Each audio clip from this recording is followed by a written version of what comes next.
Hello and welcome to sunny Wales. I'm Simon Thomas, half the To Ride the World team. I'm Lisa Thomas. I'm the better half, actually. You've got to get some new material. I can't. Really? It just comes normally, naturally.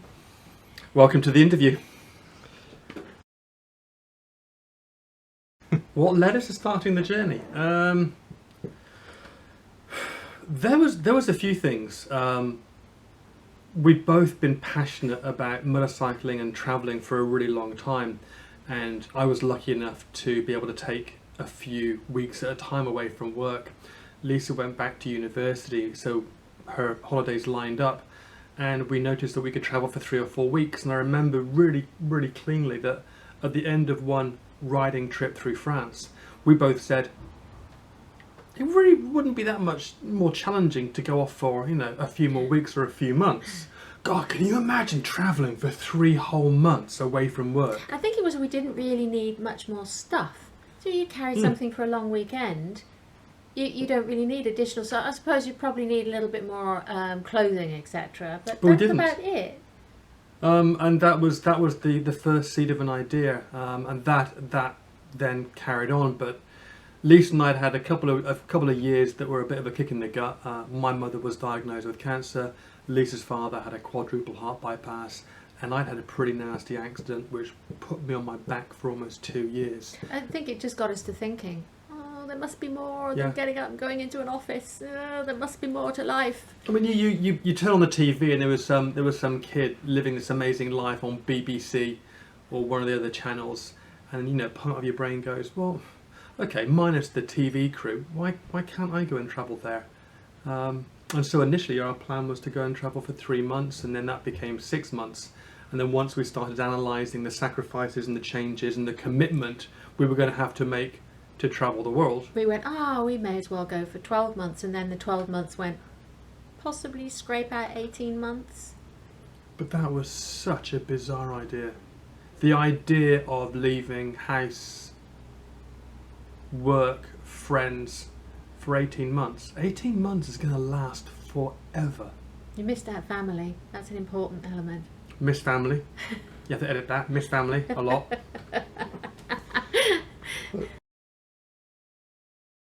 That's when my wife told me. No, I love having things. I'm joking. The first day on the road? No, I think... I don't know. I think it was when we were halfway down Africa and we looked at how long we'd been on the road and we went, oh my God, we've only just begun. I think we've been on the road, that we crossed over, that was 6 months into the trip. And then I think when we reached Cape about, Town. Yeah, probably about 9 months on the road, and we went, we still feel like we've only been on the road for 9 days. Yeah. The learning curve was so steep and the level of reward so great that I think we both knew that by the time we'd reached Cape Town, which had taken us 9 months, almost a year, we were both hooked. The reality is, we've been asked a lot, why are you guys still travelling? And there's 1,000 reasons why, but ultimately, as individuals, we like who we are better when we're on our bikes travelling than we do, when we're doing anything else. Choose one place that we would go back to. Hang on a minute. Let's say it same time. No. What? Really? Yes. 1, 2, 3. Mongolia. That wasn't rehearsed. We just love You should end the interview right there. Seriously.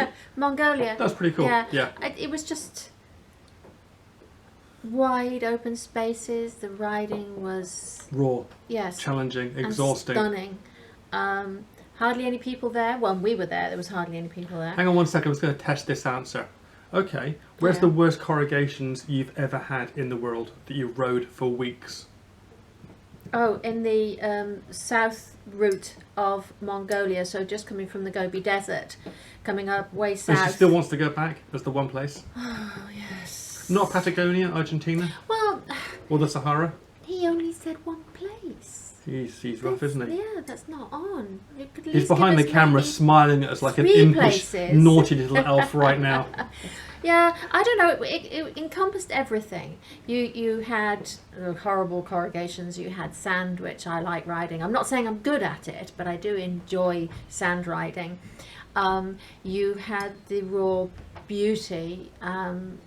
It was what adventure riding is all about in my mind. Being challenged, dealing with it, and just being mesmerised by the landscape, the culture. There's something pretty special about getting out of your tent in the morning and pulling the zip back, and then realising you're on the Mongolian steppe, and the noise that you could hear outside is actually some kid riding a Mongolian pony bareback. It's like a scene from National Geographic, and then part of your brain goes, this is real, this is my life. And you just try and absorb that for a moment.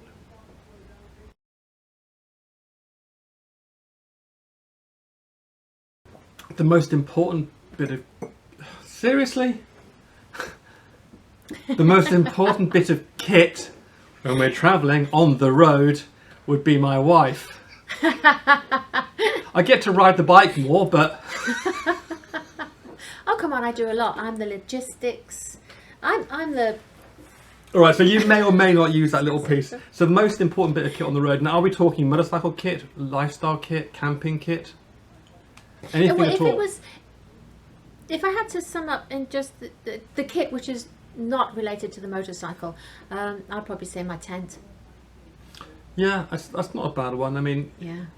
the bikes and the gear get you to a location, but once you're there, to really absorb that location and all the experience, you need to have somewhere that's comfortable, dry, warm, that's going to protect you from the elements. And I think we managed to remain on the road for so long because that equipment is such a high standard. We have a good quality of life. Yeah. You know, we do have the good sleeping pads and the sleeping bags and a good tent, and it doesn't let wet, and the cookware, etc. And that is the rest of your life when you're not on your motorcycle. And if that is letting you down, you're not going to be happy on your trip. You end up being miserable very, very quickly, and that just affects everything. So when we were looking around, we're going back now, 17? Yeah, 17 years ago. Then we were looking at tents, and the tent that kept coming to the top was a brand called Hilleberg, which was a Swedish tent. We didn't know it from Adam. And then we looked at what it was going to cost us 17 years ago, and we both went, what?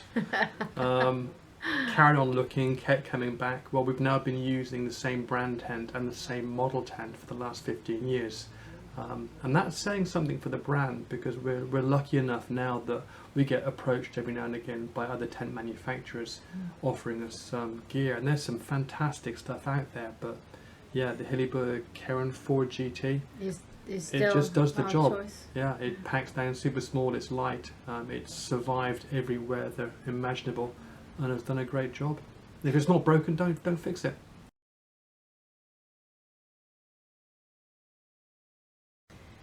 Well, initially, when we were looking, and I bought the bike for the start of the trip in 2001. And back in 2001, there was not a massive variety of bikes that I could make the adaptations that I wanted to make to do the trip on. I'm short. I'm only 5'3". I'm 5'3". You're 5'2" on a good day. I'm 5'3", and so it was. There were not many motorcycles around at that time. There was a KTM 640, Yep. Tenere, But there wasn't the original there Triumph wasn't, Tiger. Yeah, there were the Transalps. But Yeah. we knew we wanted to do a lot of desert riding. We didn't have the skill to do it. And we'd spoken to a few people. We'd gotten to know Simon Pavey as a new friend over at the BMW off-road school. And we were absolutely fascinated by the Dakar Rally. And at the time, a lot of privateers were using the F650 with the Touratech rally kit, so the big fuel tanks, 39 litres, etc. And although we didn't want to rally or go fast, a lot of the stuff that we needed the bikes to do and the way we wanted the bikes to perform was similar, in as much as very strong and as lightweight as possible.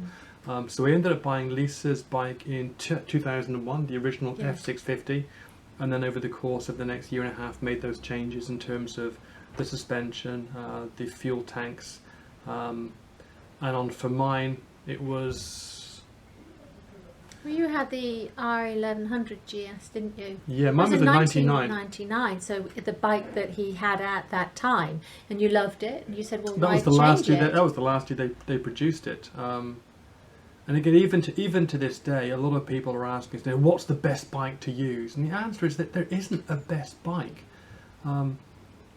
Chances are the best bike to use is the one that you've got, because that means you can leave now, as opposed to finding another reason why you should wait another year or another 5 But years. going back to the original question, I couldn't ride the R1100. It was too big, way too tall. My feet dangle in the wind, don't they? And then you, well, the height that you are, 6'4" at that time. He's shrunk a bit now. It's age. 6'4" at that time. You just wouldn't have been comfortable on the 650. He used to ride mine a little bit, but his knees were up around his chin a lot of the time. So it's the height differential. But it was also the information we were given. I mean, bearing in mind we're talking 2000 and 2001. So that means that social media wasn't in existence. There was no Facebook, there was no Instagram. There wasn't this thing that we all now call adventure motorcycling. Chris Scott is credited with coming up with that term, but if you used it back then, that was more about talking about strange people who got on these very large bikes, covered them in a sheepskin, and then went off into the mountains and crashed a lot.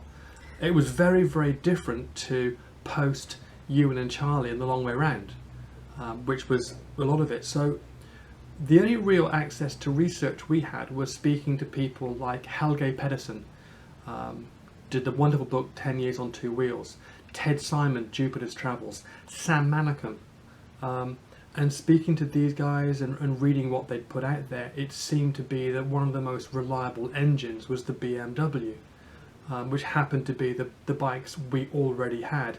And we both love riding them, and we both hate working on bikes. We can if we have to. So at the end of the day, it's just an exercise in risk management. Choose a bike whose engine is going to require the least amount of playing around with, because back then we didn't know anything about anything. The only thing that matched our ignorance was our optimism. The most memorable or unusual moment just one moment? No, there's got to be a few. Riding with you, there's lots.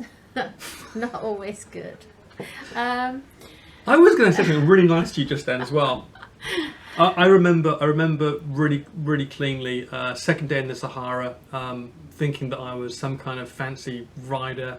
I was in a moment that I'd been imagining for years in the Sahara, feeling comfortable, bike swirling around, thinking I'm all badass, and then this blur of blue shot past me like I was stood still, and I then realised it was Lisa. I mean, she came past me like I was stood still, and I remember just feeling this insane level of excitement and pride.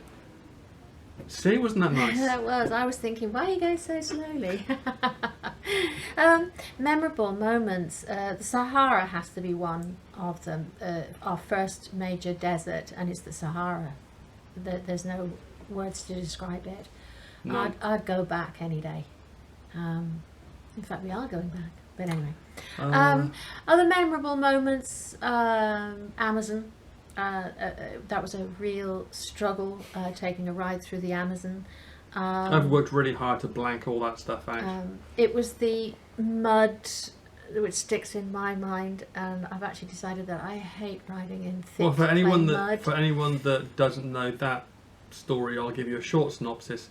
We were attempting to do a ride through the Amazon north to south that hadn't been attempted on large capacity bikes, and on the second day things went wrong, and one of the wooden bridges we were trying to cross gave way. I fell. The net result was a broken neck. Didn't realise at the time, even though I had some paralysis and some blindness, but it was a 3-week ride to get to the hospital.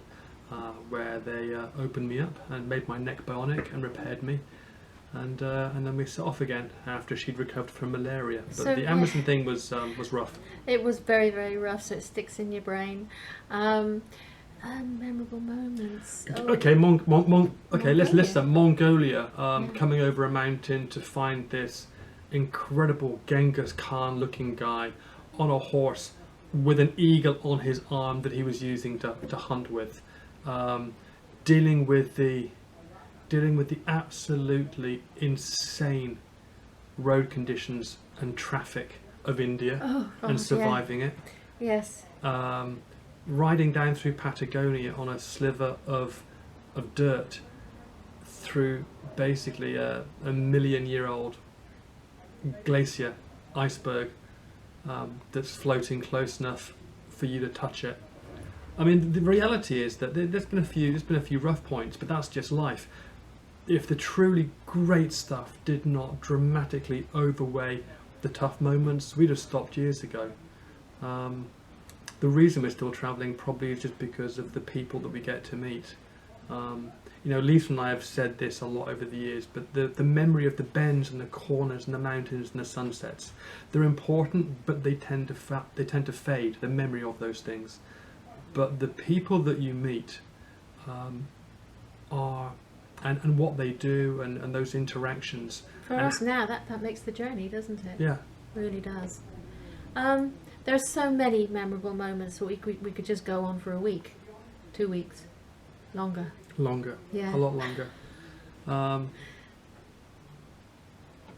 Australia, Outback. Waking up in a tent in our first night in Botswana. Oh, yes. My wife's hand is over my mouth. And I thought, aye. But no, it wasn't that. And realising that the reason she wants me to be quiet is because we can hear this noise outside of our tent, and you realise it's then a pride of lions that are now circling the tent.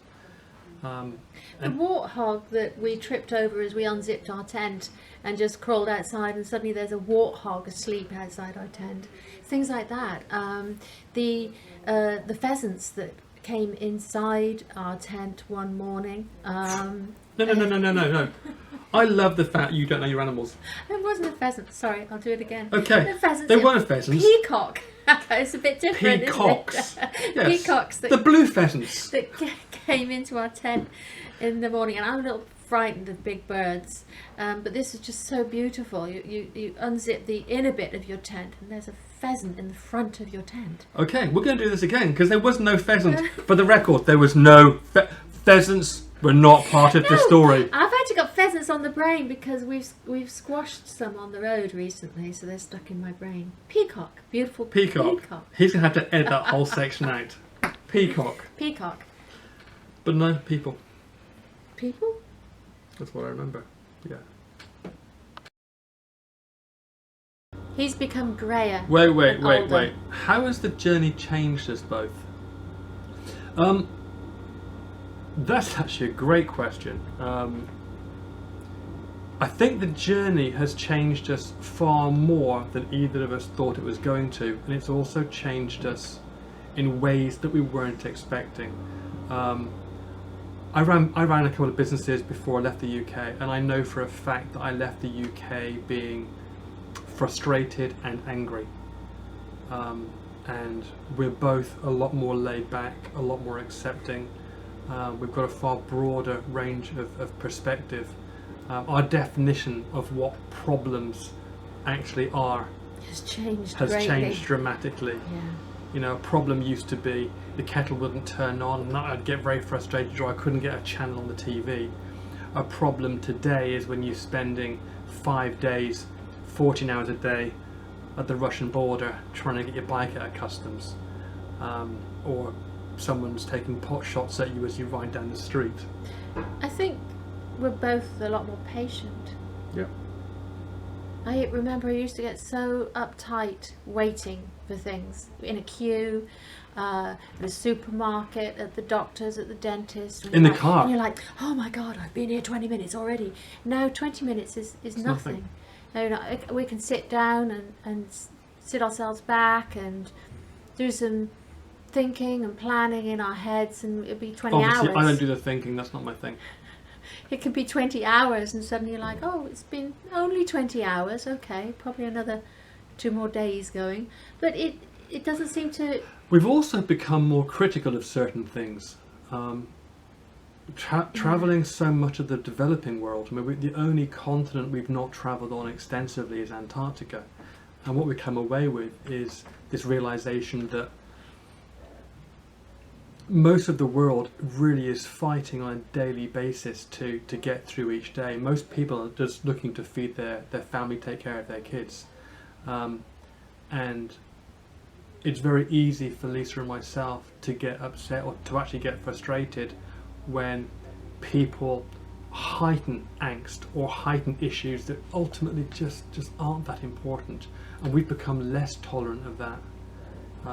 Political correctness it's a wonderful idea, but there comes a point where it becomes a little distracting and almost meaningless when you've got far bigger issues at hand that the rest of the world's trying to deal with.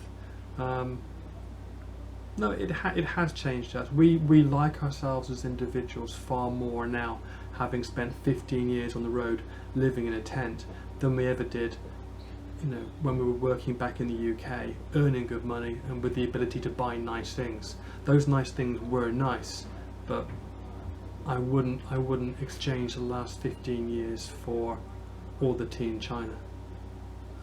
I think our value system has changed. What we now think of as valuable. You can always make more money. You can't make any more time.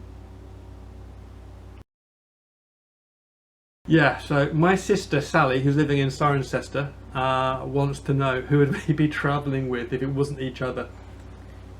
Steve McQueen. What? Steve McQueen. Oh yes. That is an annoyingly good answer. Bye. Off you go. No, because I was gonna say something really stereotypically stupid, like. I mean, come on, just look at the guy. He's handsome. He's also dead. He's dead, but that means he's nice and quiet too.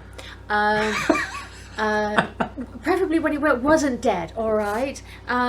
So Steve McQueen, he rides well, brilliantly. He's so sexy. What's not Brad Pitt or somebody who's alive? Oh come on! You look at Steve McQueen. You look at Brad Pitt. There really isn't a choice. It's still got to be Steve McQueen. Now you're showing your age. I wouldn't say no to Brad, of course, but... if only he'd stop emailing. It's so awkward. Come on now. I've got a couple of people I think would be absolutely fascinating to travel with. I think Billy Connolly would be awesome to travel with. He'd be on his trike. He'd be on his trike, but that man's a living legend. Love the sense of humour. I'd love to go travelling with somebody that I could just ride with every day and learn from every day. Me. You always want to become a better rider. The Australian Toby Price, he'd be a pretty cool guy to go riding with, I think. Actually, Simon Pavey. I was just thinking, actually, Simon Pavey, yeah. He taught us to ride off road. The stuff he taught us we're still learning from today, or still using today. I'd quite like to ride with Miles Davis, not the musician. Oh God, I really hope Miles doesn't watch this. Miles Davis is the the ex-head of marketing for BMW Australia. Very nice guy. How about Shackleton, the old explorer? He knew a thing or two about survival and getting stuff done. He'd be pretty cool to travel with. Okay, but what if there had to be a girlie for you? Sorry, a woman. Then it might have to be Julia Roberts. Can she ride a motorbike? I don't care.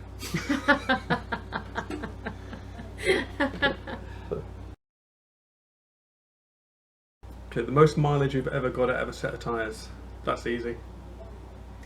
My rear tyre TKC80 that I put on in Nordkapp, Norway. No, Kirkness.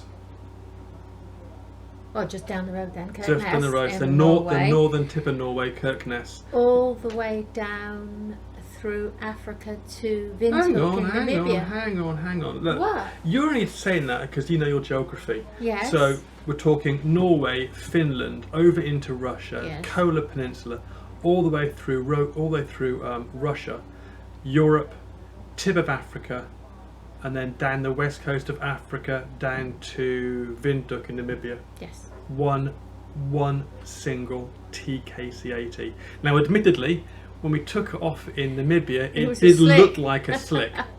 And it wasn't something we were trying to do to see what it was would just do. it's impossible to change out, and I thought I can eke some more miles out, and admittedly a lot of that was off-road, real off-road, sand, rocks, etc. So not. But that's not bad. That was the length of. There was 21,000 miles. It was a long. It was a long way. 21,000 miles. Yeah. Got photographs of that somewhere too. We do have photographs of that. Yeah. So that was good value for money. The TKC-80.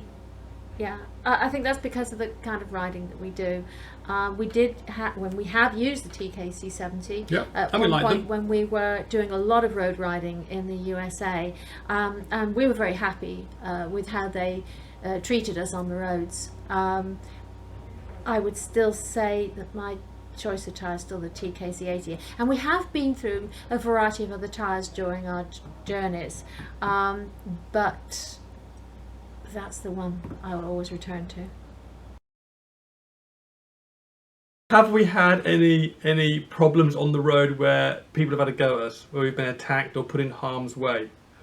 The question, we've had that question a few times, and the country that asks us that question the most is America.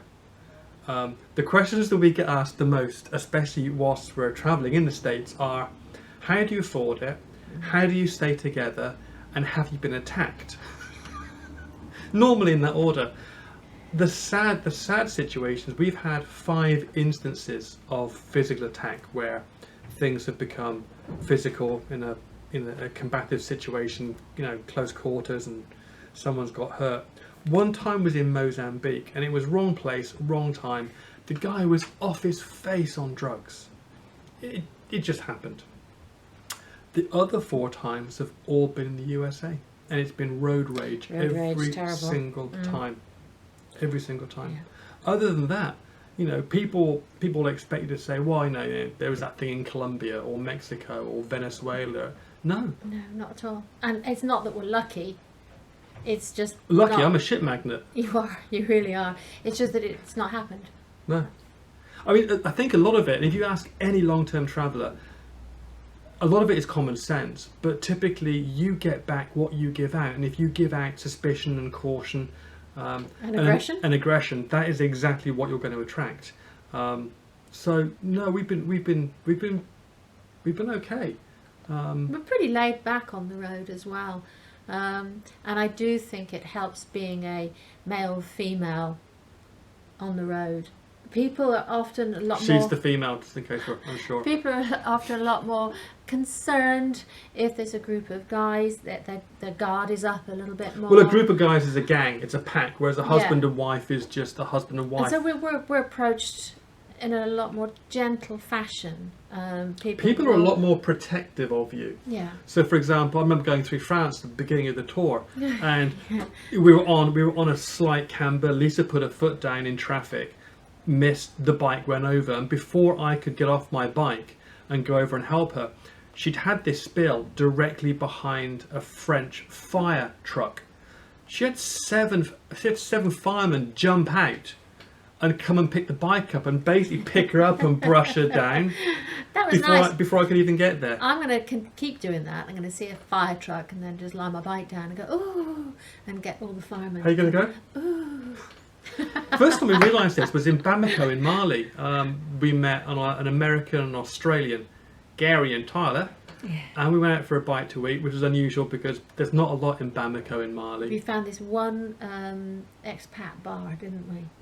But they pointed out to us that they were riding bikes, similar gear, helmets, but the interactions they had were very different to Lisa and myself, and they pointed out that they thought it was because they were 2 guys as opposed to a husband and a wife, and it's a very different dynamic. And what's wonderful is it doesn't matter about culture, creed, religion, ethics.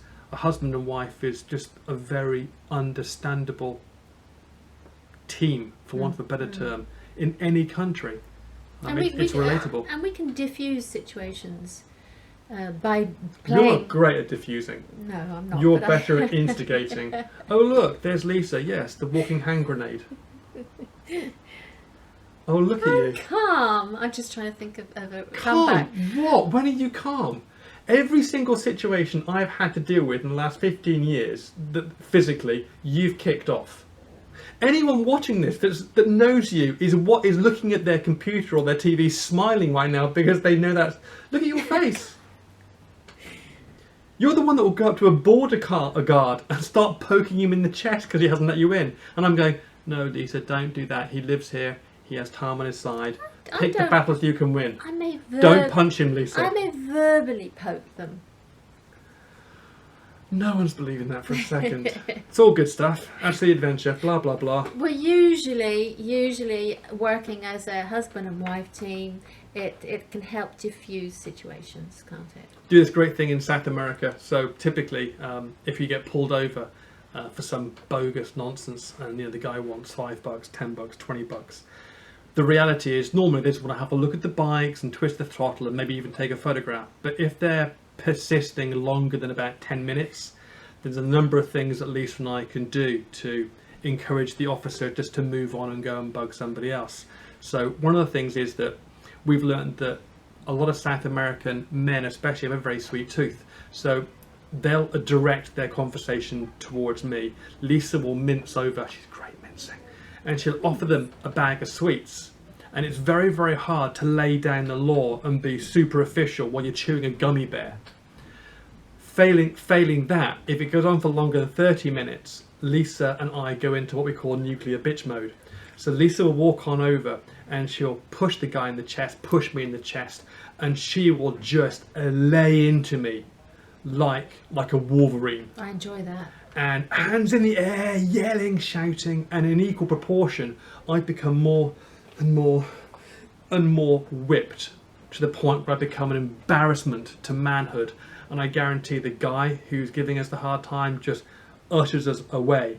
Okay, go, you've got bigger problems, just leave, get out of my sight, you're embarrassing. That works quite well. That's worked quite well, plus I have great fun doing it. You're just evil. Ooh, that's a great question. Who inspires us? Who inspires us? Oh. Oh, it's going to be nauseating. She does. Lisa is, without question, one of the most stubborn,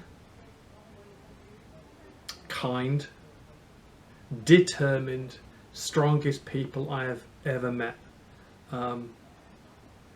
I flit between wanting to basically punch her in the face and kiss her. There is absolutely never a dull moment. There's no status quo. But I watch where you've ridden, and you'll do something, and you always make it look easy. You don't hear that I actually turn off the comms and I'm swearing a lot underneath my breath, and huffing and panting. Do you think it's under your breath? I can hear it. Other people that inspire us, people like Ted Simon. Yeah, I was going to say I read his book when it first came out, Jupiter's Travels, and from that early age I was just mesmerised by what he had done, and I always had in the back of my mind possibly, maybe, eventually I could do something like that, and how great that would be. And we've, over the years, since reading the book and being on the road, we've met up with him in a lot of places, a lot of times, and he is just the quintessential gentleman. He really is. He's always got that glint in his eye, a humorous story going on, and yeah, I don't want to be like him because he's a guy, obviously, but that's lucky. I don't want you to be like him either. It's not so much an individual that inspires us. I think it's more of a mindset. I think you can get inspired by looking at anybody that decides to make a number of sacrifices, commit to something, and then just gets on and does it without giving up. Because the easiest thing in the world for us all to do is just to put a dream or an ambition or a plan to one side And the reality is that a good plan acted on today is better than a perfect plan tomorrow. You know, you've only got a limited amount of time. So whether you're starting a business, a company, starting a family, going for a long bike ride, looking to climb Mount Everest, the people that inspire us are the ones that decide to do something about those ambitions and dreams. Because the easiest thing in the world is just to put it off. It's just too easy. And the easiest thing is to always have that attitude of mind, oh, it must be easier for you. It's easier for them. And make an excuse to yourself for a reason for not doing it. And I think that we've stopped doing that. We just get out and do it. Just get on and do it. Some things work out, some things don't. The things that don't work out, change them and go and do something else. But just keep moving forwards. The question of where do you get the money from to do this comes up regularly. Well, first of all, we're not trust fund babies.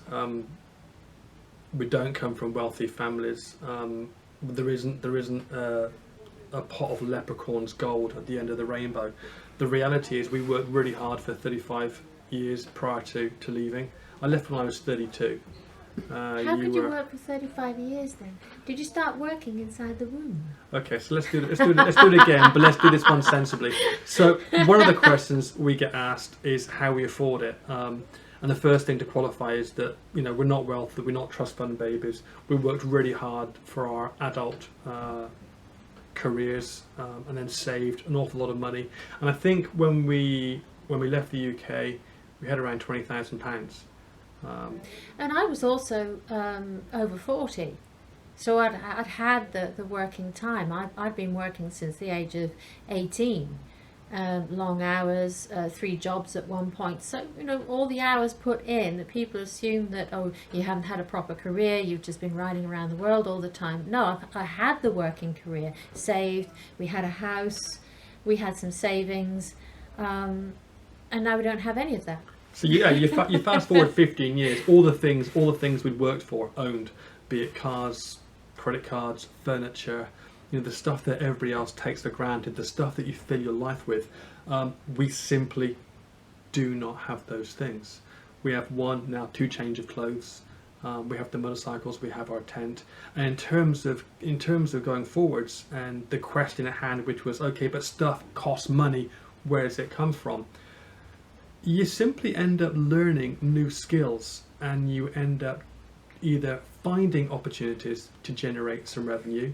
If you can't find them, you better damn well make them up, because money to a large extent does still make the world go round. No one's giving away free fuel. And so whether it's making up a calendar, which we do each year, we were one of the first people to do those, and that was, what, 11, 12 years ago? Calendars, talking to organisations. We've spoken to motorcycle clubs. 2 years ago, we ended up giving a corporate talk to Adidas at their head office. So again, you set out to travel the world, but along the way, all these other opportunities are coming at you. And as long as you can use your peripheral vision, you can actually just reach a little bit wider, and you'll also find opportunities to generate revenue that you simply didn't know existed, or that you didn't know you were able to reach into. So whether it's photography, public speaking, whether it's writing a cookbook, you have to be very conservative, you have to be careful. And we do live very cheaply on the road. But you have to be fairly entrepreneurial. And once you've got that mindset going, that's not a bad life lesson, whether you're on the road or stationary. I think today, you know, not many people have careers that then just, you know, you go into a career when you're 16, you leave when you're 65. Today, it's much more about having lots of different, you know, fishing lines in the water. And that's pretty much what we do. We cast out an awful lot of lines and hope that we get a few bites, and we can eke out a few more pounds or a few more dollars, and therefore a few more miles.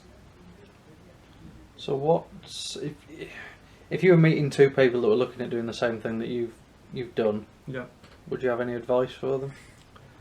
So if you're meeting people that are looking to set out and travel as a couple, what would the advice be? Be prepared to be surprised. Have a plan and a route, but be very flexible. Yeah. Actually, just be flexible. I remember before we left, we spoke to Sam Manicom, and we said, okay, can you give us some advice? And this still stays true today. He said the best tool that you can have in your toolbox is the ability to be flexible, and be prepared to not like each other all the time. Be prepared to disagree, but as long as you respect the other person, then set out, have an adventure, have a great time, because ultimately the very best thing you can do is to travel and to have somebody to share it with. If I didn't have Lisa to share it with, I may have travelled for a year or two, but it wouldn't have the same depth of meaning as being able to see or do something that really has that wow factor, and then being able to share that excitement in that moment with somebody that you care about. It transforms travelling. And one of the most essential things is having your own pluses and minuses. So it's not dictating to each other. Right, you have minuses? Not many, mind you. Huh. Caught on camera. Not dictating to the other person that you're travelling with, oh, you have to do this, and that means I do this. You will gently fall into a routine. Be quiet. You will gently fall into routine. Yes, you will, for the road. So Simon, do this. Simon, do that. Simon, do that. Do that more. It's a very gentle routine. Well, we've been married for over 20 odd years, and we are allowed to do that now. I have the badge. If you've got a good working relationship, you're going to find out what your strengths and weaknesses are, yeah. And you end up splitting the responsibility of travel. And you have to split it, otherwise you just can't maintain it. You're the thinker, on the road. I'm the heavy lifter. And be quiet. Yes, dear.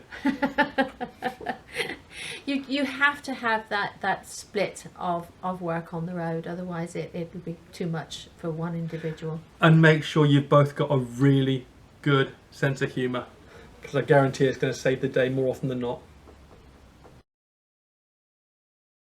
So plans for the future. Well, I mean, right now obviously we're back in Wales. First time of seeing family for a very, very, very long time. From here we head back out to the USA. We go and collect all of our gear and our bikes from our friend's house in Mexico. We're travelling back to the US, and we're then travelling back to Africa at the beginning of the year.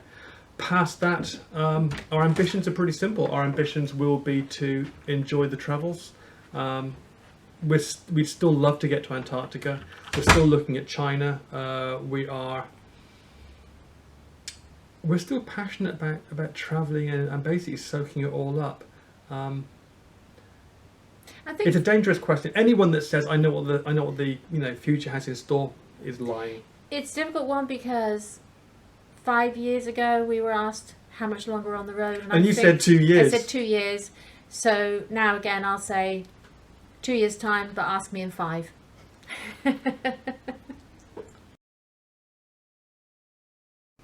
Well, so when we started, there was no social media. How things have changed. So the reality is that online we are just 2ridetheworld, the numeral 2, and then ride the world. So we try to maintain a website. I'm busy uploading diary and photographs from the last 15 years right now to 2ridetheworld.com. On Facebook we are 2ridetheworld. On Instagram 2ridetheworld. On Google Plus 2ridetheworld. YouTube. On YouTube 2ridetheworld.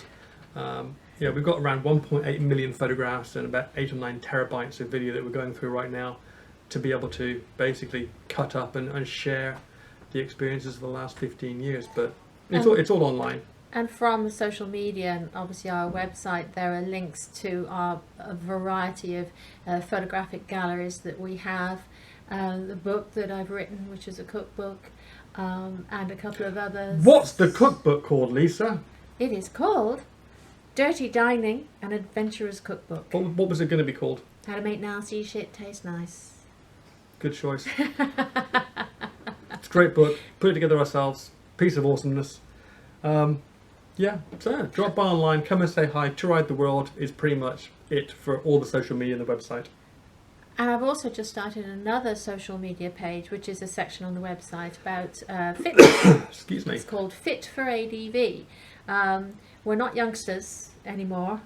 No, we're not.